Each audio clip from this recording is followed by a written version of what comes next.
I recently heard on a podcast this idea that has just stuck with me. I can't stop thinking about it. And it's the idea that when you start doing something in middle age, you can continue to improve at it for the rest of your life. The people who started something as children were like prodigiously good at it, did it in high school, college, whatever. When they hit middle age, that's when their skill starts to turn. It depletes, it atrophies. Now, in terms of absolute skill, if you start swimming at the age of 35, you're never going to be better than somebody who started at the age of 6. But it's a mental game. You're going to improve at swimming over the course of the next 30 years of your life, and they will maybe plateau or maintain, but they're not going to improve at it anymore. They're done. It's a really amazing position to be in, to think, I'm starting in middle age and I feel like a noob at everything, but I get to improve forever. Hi, I'm Marissa. I use she, her pronouns. I am a beginner at most things, and I'm the mom to a young child. When I'm working, I'm a social justice attorney, and I live in Southern California. I didn't grow up outdoorsy. Maybe you can relate. My mom doesn't like dirt or bugs, so we never camped when I was a kid. And I mean that literally, not a single time. We never went on a single hike. We were encouraged to like go outside and play, like climb trees and ride our bikes and stuff, but not to do anything particularly dirty.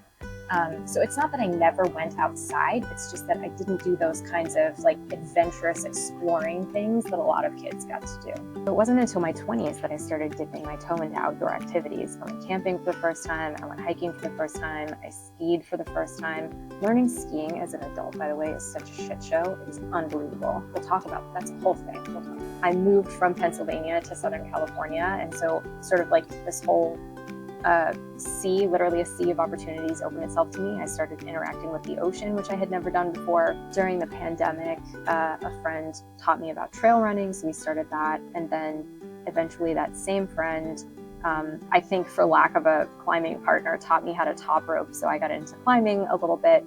And I started to want to become this always active, always outside person. But the problem was that I didn't have any background, skills, family culture around that, so I didn't know how to do it. As a kid, I did play a sport, sort of. I was a competitive figure skater for more than 10 years.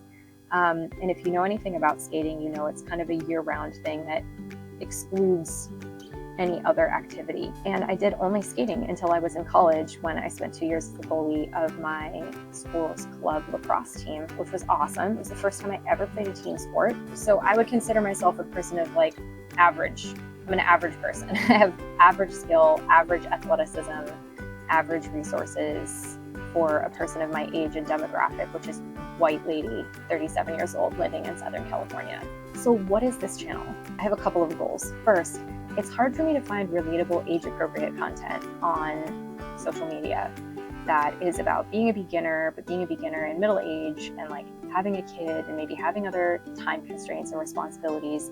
There are people who are making amazing content out there that I love to consume, and I find it really inspirational, but it's not aspirational because it's not attainable for me. It's maybe not attainable for most people, but a lot of these creators are much younger than me. They don't have kids. They have chosen a career path that really enables them to do this adventuring and creating full-time. And most of them have backgrounds, like deep sports backgrounds or adventure backgrounds, like deep family culture and that kind of thing. And none of those things apply to me. So as much as I love their posts and their videos, I would also love to see someone a little more my speed. So that's the first goal of the channel, is relatability, like a friendly beginner sidekick who is dabbling in the same things that you are.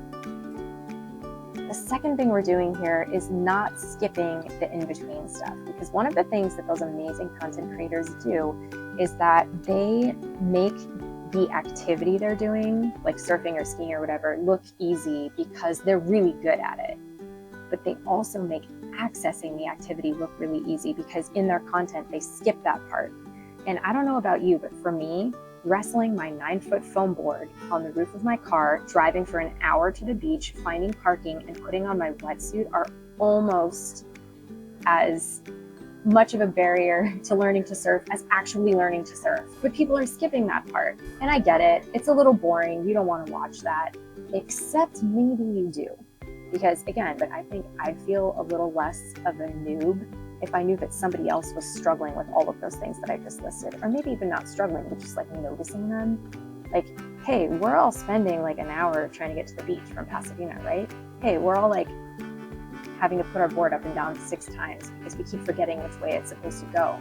And we're worried about it flying off on the freeway. I mean, we'll cut it down, we'll put timestamps on it or whatever, but I think I would feel a little bit better if I knew that other people were riding the struggle bus with access, with what we'll call the admin work of engaging in adventure. So my promise to you will be realistic and honest.